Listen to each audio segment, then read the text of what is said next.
بسم اللہ الرحمن الرحیم۔ کہا جاتا ہے کہ ایک گاؤں میں ایک نیک اللہ والے رہا کرتے تھے۔ وہ دن رات اللہ تعالیٰ کی عبادت کرتے اور اللہ کی قدرت بھی یہ تھی کہ اللہ تعالیٰ نے ان کو بہت دولت سے نوازا ہوا تھا۔ وہ اللہ والے بہت زیادہ سخی تھے۔ وہ اپنی دولت اپنے اوپر نہیں لٹایا کرتے تھے، بلکہ وہ اپنی دولت سے غریب اور محتاج لوگوں کی مدد کیا کرتے تھے۔ ان کی عادت تھی کہ اپنا مال اللہ تعالیٰ کی راہ میں ہی خرچ کر دیا کرتے تھے۔ ان کا ایک اعلیٰ قسم کا کھجوروں کا باغ تھا۔ وہ اپنے باغ میں بیٹھ کر ہی اللہ تعالیٰ کی عبادت کیا کرتے تھے۔ ان کا ایک غلام تھا جو اس باغ کو سنبھالتا تھا۔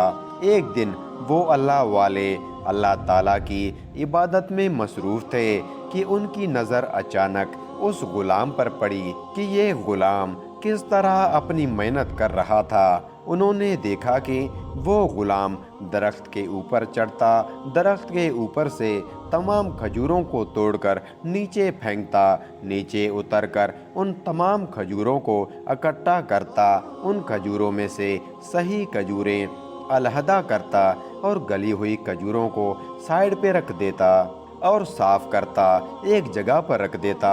اور جب وہ اتنا کام کر کے تھک چکا تھا، اس کو بھوک لگی، وہ کھانا لینے کے لیے گیا اور کھانا لے کر آیا۔ جیسے وہ کھانا لے کر آیا اور اس کے پیچھے ایک کتا آیا۔ وہ کتا روٹیوں کو اس طرح دیکھ رہا تھا جیسے اس کو بہت بھوک لگی ہو۔ وہ غلام سمجھ چکا تھا کہ یہ کتا بھوکا ہے۔ اس نے اس کتے کو بڑے پیار سے اپنے پاس بٹھایا اور اس کو روٹی دی۔ اس کتے نے روٹی کھا لی۔ اس غلام نے دوبارہ اس کو روٹی دی۔ اس کتے نے وہ روٹی بھی کھا لی۔ اب وہ غلام دیکھ رہا تھا کہ اس کتے کو اور بھوک لگی ہوئی ہے۔ اس نے تیسری روٹی بھی اس کے آگے ڈال دی اور اٹھ کر کام کرنے لگ گیا۔ وہ غلام خود تو بھوکا تھا، مگر اس نے اپنا لایا ہوا کھانا اس کتے کو کھلا دیا اور خود ویسے ہی بھوکا پیاسا کام کرنا شروع ہو گیا۔ وہ اللہ والے اس غلام کے پاس گئے اور بڑے ہی پیار محبت سے اس سے پوچھا کہ تمہارے کھانے میں کتنی روٹیاں آتی ہیں؟ اس غلام نے بھی بڑے پیار اور محبت سے اس کو جواب دیتے ہوئے کہا، میرے کھانے میں روزانہ 3 روٹیاں آتی ہیں۔ وہ اللہ والے کہنے لگے، تم اپنے تینوں روٹیاں اس کتے کو ڈال چکے ہو اور خود بھوکے پیاسے دوبارہ کام کر رہے ہو۔ اتنی محنت کا کام کرتے ہو، تم جیسا محنتی انسان کھانا نہیں کھائے گا تو کام کیسے کرے گا؟ تم ایک روٹی کتے کو دے دیتے اور دوسرا خود کھا لیتے۔ اگر ایسا نہیں کر سکتے تھے تو ایک ہی روٹی خود کھا لیتے اور 2 اس کتے کو کھلا دیتے۔ اس غلام نے بڑے ہی ادب اور اطمینان سے ان کو جواب دیا کہ حضرت مجھے معاف کر دیں، بس یہ میں آپ کو نہیں بتا سکتا، بس یہ ہی سمجھ لے کہ اس کتے نے مجھ پر بہت ہی بڑی نیکی کی تھی جس کا بدلہ میں چکا رہا ہوں۔ وہ اللہ والے کہنے لگے، ٹھیک ہے، اگر تم نہیں بتانا چاہتے تو کوئی بات نہیں، تم اپنا کام کرو، میں چلتا ہوں۔ وہ اللہ والے اپنے ملازم کو کہنے لگے کہ تم آج کے بعد اس غلام کے کھانے میں 3 روٹیاں نہیں بلکہ 10 روٹیاں دے دینا۔ وہ اللہ والے دیکھ رہے تھے کہ اس غلام کا کھانا آیا اور کھانا لے کر وہ دوبارہ بیٹھا ہی تھا کہ وہ کتا دوبارہ آ گیا۔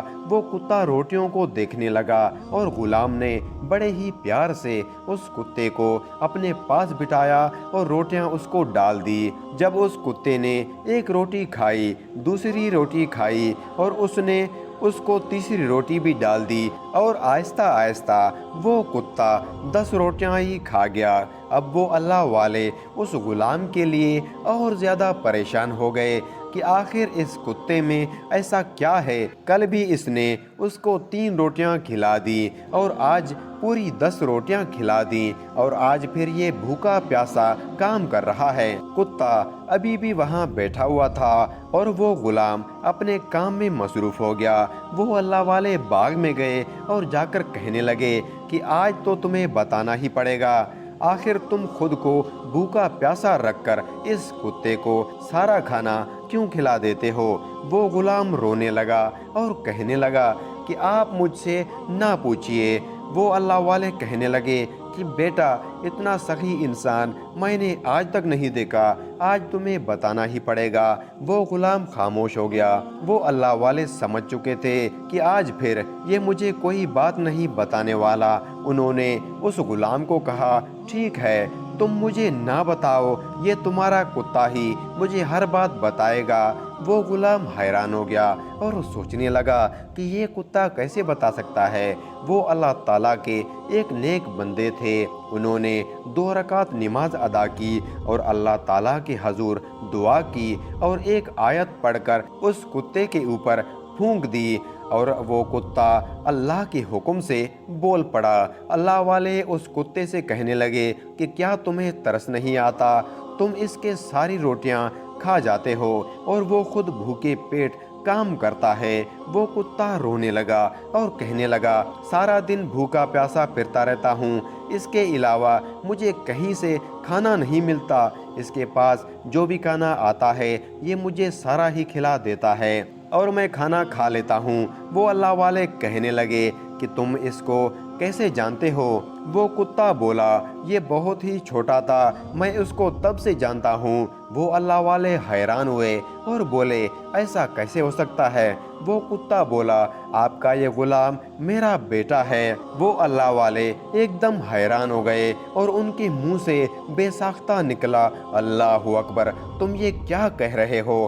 وہ کتا رونے لگا اور کہنے لگا، میں اپنے گناہوں کی سزا بھگت رہا ہوں، مجھ پر اللہ تعالیٰ کا لعنت اور اس کا قہر نازل ہوا، جس کی وجہ سے آج میں اس حالت میں ہوں۔ وہ اللہ والے کہنے لگے، ایسا کون سا گناہ کر دیا تم نے جس کی تم کو اتنی بڑی سزا ملی کہ اللہ تعالیٰ نے تمہیں انسان سے ایک کتا بنا دیا؟ وہ کتا کہنے لگا کہ حضرت، میں ایک امیر انسان تھا، دنیا کی ساری عیاشیں میرے پاس تھی، شادی شدہ ہونے کے باوجود بھی میں زنا کیا کرتا تھا، میری نیک اور عبادت گزار بیوی تھی، ہر وقت گھر بیٹھے میرا انتظار کرتی، وہ دن رات میرا انتظار کرتی اور میرا دن اور رات عیاشی کے اڈوں پر گزر جاتا۔ جب میرا یہ بیٹا پیدا ہوا تب بھی مجھے اس کی کوئی خوشی نہ ہوئی، بلکہ اس کے پیدا ہونے کے بعد میں اپنی بیوی کو زیادہ تکلیف دینے لگا اور اس کو مارنے لگا، اور اس چھوٹے سے بچے کے سامنے میں اپنی بیوی کو روزانہ مارا کرتا تھا۔ ایک رات میں اپنے گھر میں ایک عورت کو لے کر آیا اور اپنی بیوی سے کہا کہ مجھے کھانا دو۔ میری بیوی نماز پڑھ رہی تھی، میرا بیٹا سو رہا تھا۔ میں نے اپنی بیوی کو کہا ہم دونوں کو کھانا دو، مگر وہ تو نماز پڑھ رہی تھی اور میں اس کے ساتھ نماز میں ہی زبردستی کر رہا تھا اور بول رہا تھا مجھے ابھی اسی وقت کھانا دو۔ میں یہ بھول گیا تھا کہ وہ ایک ایسے بادشاہ کے سامنے کھڑی ہے جس کے سامنے دنیا کا ہر بادشاہ فقیر تھا، اور وہ ایسے بادشاہ کے سامنے کھڑی تھی، ایسے بادشاہ کے سامنے سر جھکایا ہوا تھا جس کے سامنے بڑے سے بڑا ظالم بھی کام کر رہ جاتا ہے، مگر میں نے اس کی کوئی پرواہ نہ کی اور اپنی بیوی کو ایک دھکا مارا، وہ زمین پر گر گئی، سجدے کی حالت میں تھی اور میں اس کو مارتا رہا۔ میں غصے میں شیطان بن چکا تھا، مجھے روکنے والا کوئی نہیں تھا اور میری بیوی کو بچانے والا کوئی نہیں تھا۔ جب میں اس کو مار مار کر تھک چکا تھا، وہ اسی طرح سجدے میں پڑی رہی تھی، اور میں جس عورت کو اپنے ساتھ لے کر آیا تھا اس کو کمرے میں لے کر چلا گیا اور ساری رات اللہ تعالیٰ کی نافرمانی کرتا رہا، اس کے ساتھ بدکاری کرتا رہا۔ جب میں صبح اٹھا مجھے بھوک لگی تھی، جب میں نے اپنی بیوی کو آواز دی کہ مجھے کھانا دو، مگر اس نے میری آواز نہ سنی، بچہ مسلسل رو رہا تھا۔ مجھے اس بات پر اور زیادہ غصہ آیا۔ جب میں اس کے کمرے میں گیا وہ اسی حالت میں سجدے میں تھی اور بچہ مسلسل رو رہا تھا۔ میں نے اس عورت کو دوبارہ مارنا شروع کر دیا۔ جب میں نے اس کو زور سے ایک لات ماری وہ اسی سجدے کی حالت میں گر پڑی، اور جب میں نے اس کو دیکھا وہ تو مر چکی تھی، وہ شاید رات کو ہی مر چکی تھی اور مجھے اس کی علم نہیں تھی۔ اب میرا یہ راز کسی وقت کھل نہ جائے۔ میں ڈر کے مارے اس عورت کو ایک ویران جگہ پر لے گیا اور وہاں جا کر میں نے اس کو دفن کر دیا۔ میں گھر واپس آیا، اس بچے کو روتا دیکھ کر مجھے اور غصہ آیا۔ میں اس کو مارنے ہی لگا تھا کہ جو عورت میرے ساتھ آئی تھی وہ کہنے لگا کہ یہ بچہ مجھے دے دو، میں اس کو پالوں گی۔ وہ عورت اس بچے کو لے کر گھر چلی گئی۔ میری ہر چیز برباد ہو چکی تھی۔ میں نے اللہ سے نہ کوئی توبہ کی اور نہ ہی مجھے اپنی بیوی کو کوئی مارنے کا غم تھا۔ جب میں اس عورت کے پاس گیا جس کے ساتھ میں زناکاری کرتا تھا، اس نے مجھے اپنے گھر سے نکال دیا اور کہا تم اپنی بیوی اور بچے کی نہیں ہو سکتی تو میری کیا بنو گے، دفع ہو جاؤ یہاں سے۔ جب میں اپنے گھر میں آیا اور وہاں آ کر سو گیا، جب میں صبح اٹھا تو اللہ تعالیٰ کا غضب اور اس کی لعنت مجھ پر برس رہی تھی۔ اللہ تعالیٰ نے مجھے انسان سے کتا بنا دیا۔ میں اس دنیا کو چھوڑ کر اسی ویران جگہ پر گیا جہاں میں نے اپنی بیوی کو دفن کیا تھا، اور میرے اس بچے کو جو عورت پال رہی تھی وہ مر گئی، اور وہ بچہ بازار میں بک گیا۔ جب یہ جوان ہوا تو اس کو کسی نیک اللہ والے نے خرید لیا، اور جب میں نے یہاں آ کر دیکھا تو وہ اللہ والے نیک انسان آپ تھے جس نے میرے بیٹے کو خرید لیا تھا، اور اب یہ کھجور کے باغ میں آپ کا کام کر رہا ہے۔ میرا یہ بیٹا اپنی ماں کی طرح بہت ہی سخی ہے، خود کو بھوکا رکھ دیتا ہے اور مجھ کو کھانا کھلا دیتا ہے۔ جب ان اللہ والے نے اس کتے کی یہ تمام باتیں سنی تو انہوں نے اپنے غلام سے کہا تم نے مجھے کہا تھا کہ اس کتے نے تم پر کوئی نیکی کی تھی، تم مجھے بتاؤ اس نے ایسی کون سی نیکی کی تھی جو تم خود بھوکا رہتے ہو اور اس کو اپنا سارا کھانا کھلا دیتے ہو۔ اس غلام نے کہا حضرت سب سے پہلے تو یہ میرا باپ ہے، دوسرا اس نے جس عورت کو مجھے پالنے دیا تھا وہ جیسے بھی تھا بدکار تھی، زناکار تھی، طوائف تھی، مگر میری ماں تھی۔ اس نے مجھے میری ماں کے بارے میں ہر بات بتائی کہ وہ بہت نیک تھی۔ تمہارا باپ اس کو مارا کرتا تھا مگر میں خاموش تھی، سب دیکھتی رہتی تھی، کیونکہ مجھے ہر رات کے تمہارا باپ اچھے خاصے پیسے دیتا تھا۔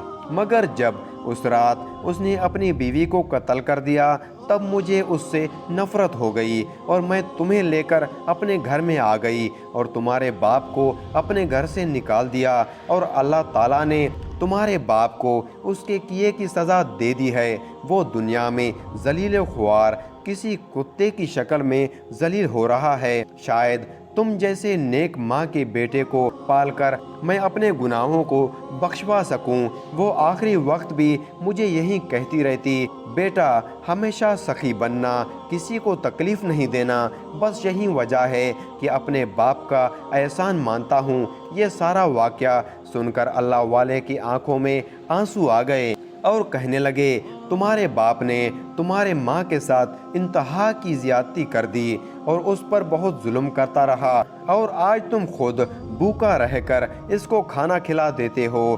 تم جیسا سخی انسان میں نے آج تک نہیں دیکھا۔ اس پورے علاقے میں لوگ مجھے کہتے ہیں کہ آپ جیسا ہم نے کبھی نہیں دیکھا۔ میں اس بات پر غرور نہیں کرتا، لیکن میں یہ کہتا ہوں میں حیران ہوں کہ تم جیسا سخی انسان میں نے آج تک نہیں دیکھا۔ تم نے اپنی سخاوت سے میرے دل کو جیت لیا ہے۔ اللہ پاک تمہارے باپ پر رحم کرے اور اس کو معاف کرے۔ اب تم میرے باغ میں نوکری نہیں کرو گے۔ وہ غلام پریشان ہو گیا اور کہنے لگا کہ میرے پاس تو اور کوئی کام نہیں ہے اور مجھے کام سے کیوں نکال رہے ہو؟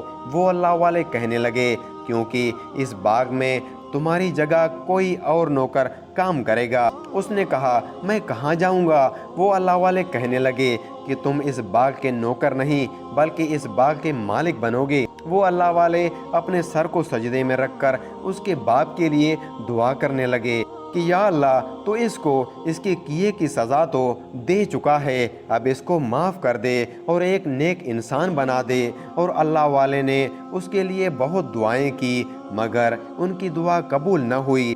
جب ان اللہ والے نے کہا کہ اے میرے پروردگار تم اس کو اس کے بیٹے کے صدقے ہی معاف کر دے، اس کا بیٹا خود تو بھوکا رہتا تھا اور اس کو کھانا کھلا دیتا تھا۔ بس اس بار اللہ تعالیٰ نے اس کی بات سن لی اور وہ شخص پھر سے ایک جیتا جاگتا انسان بن گیا، اور اس نے باقی زندگی اللہ تعالیٰ کی راہ میں عبادت کرتے ہوئے گزار دی۔ ہر وقت سجدے میں رو رو کر اللہ تعالیٰ سے توبہ کرتا اور اپنے تمام گناہوں کی معافی مانگتا رہتا، اور اپنے بیٹے کے ساتھ اللہ تعالیٰ کی عبادت میں ہمیشہ مشغول رہتا۔ محترم ناظرین، ہمیشہ یاد رکھیے کہ کسی مسلمان کو تکلیف پہنچانا یہ اللہ تعالیٰ کو کتنا ناپسند ہے۔ حضرت محمد صلی اللہ علیہ وآلہ وسلم فرماتے ہیں، من آذا مسلمن، جس کسی مسلمان کو تکلیف پہنچائی، من آذان، اس نے مجھے تکلیف پہنچائی، اور جس نے مجھے تکلیف پہنچائی اس نے اللہ تعالیٰ کو تکلیف پہنچائی۔ اللہ تعالیٰ سے دعا ہے اللہ تعالیٰ ہمارے زبان اور ہاتھ سے کبھی کسی کو تکلیف نہ پہنچائے، اور ہمیں غریب اور مسکینوں کی مدد کرنے کی توفیق عطا فرمائے، آمین ثم آمین۔ تو میرے پیارے دوستو، اگر آپ کو ہماری یہ ویڈیو اچھی لگی ہے تو ویڈیو کو لائک کریں، اور چینل کو ابھی تک سبسکرائب نہیں کیا تو چینل کو سبسکرائب کریں، کیونکہ ہم اسی طرح کی اسلامی واقعات والی ویڈیوز اسی چینل پر اپلوڈ کرتے رہتے ہیں۔